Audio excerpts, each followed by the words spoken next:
ฮายทักทายสบายดีทุกคน สบายดี FC ทางฝั่งไทยนำเด้อนี่จะพามากินตำข้าวเปียกตำข้าวเปียกแซ่บๆเคยกินบอฝั่งไทยมีอยู่อ่ะตำข้าวเปียกแต่แซ่บปะมาเด้อพี่น้องตำข้าวเปียกแซ่บๆหอมเจียวมาได้ทุกคนมากินน้ำกัน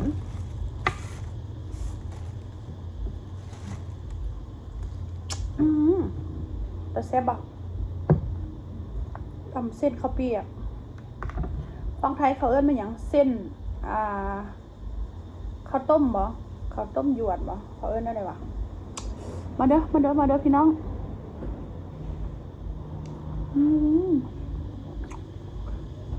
แซ่บส้มหวานนัว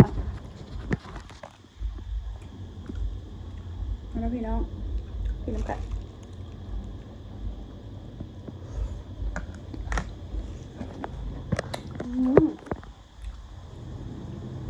แซ่บแซ่บแซ่บ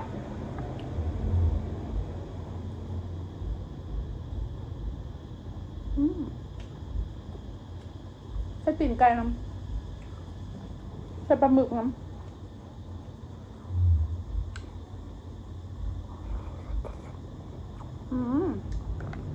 แซ่บ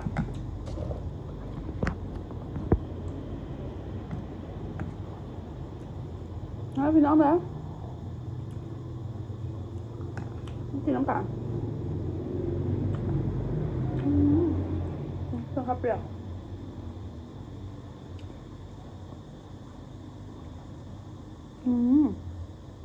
แซ่บหลายกินกับน้ำหัวบัวแซ่บ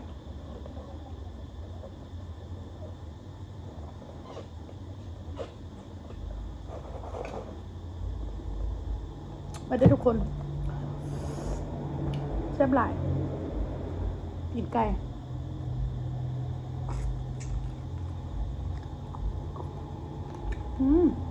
แซ่บ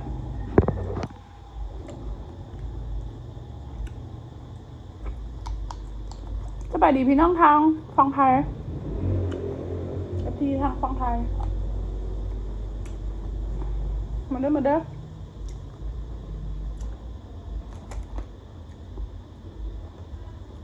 จำแซ่บๆก่อน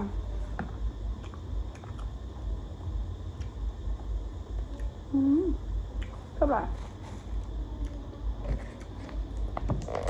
ตามเมนูส้มหวาน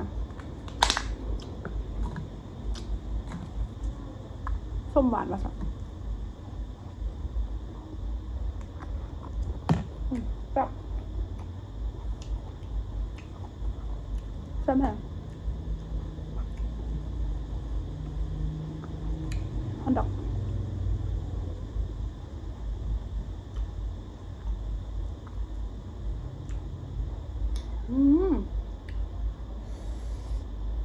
ใส่หลายแซ่บหลาย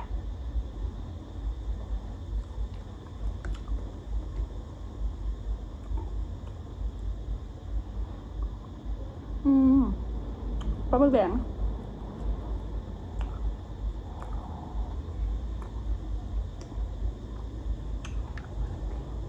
ฝั่งไทยมีอยู่วันนี้ตำเส้นข้าวเปียกแซ่บหลายเด้อพี่น้อง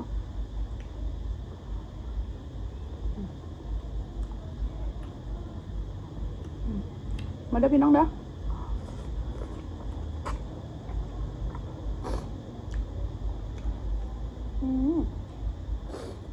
แซ่บๆปลาหมึก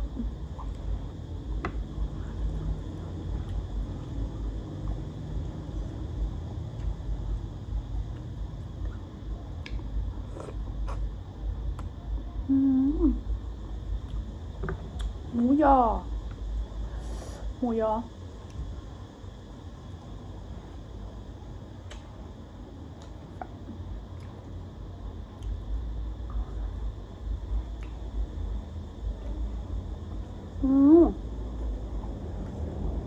สุดยอดเลย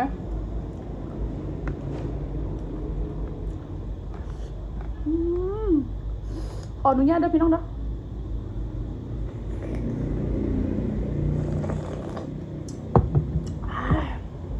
ผักค่ะ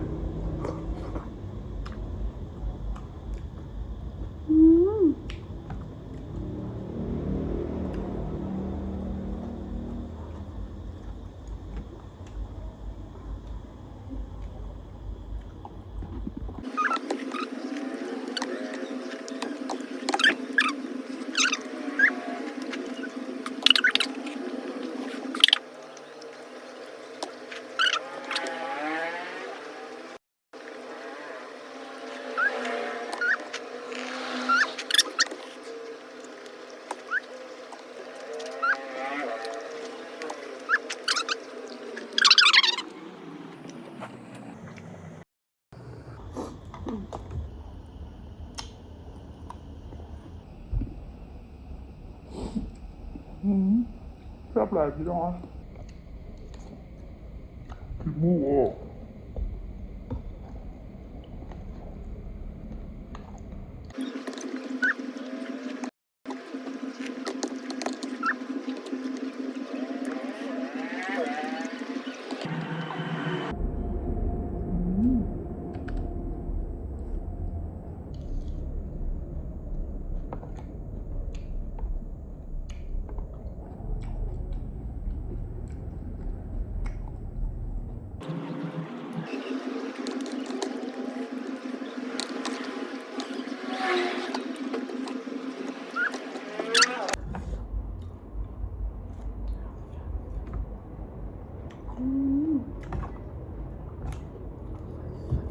แซ่บหลายพี่น้อง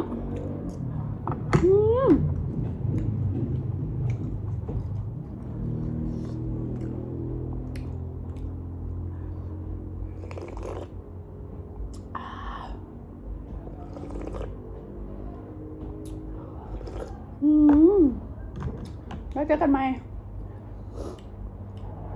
ฝากที่ตามเลยเด้อสาวอวบสาวลาวพาแซ่บทาง YouTube เด้อบ๊ายบาย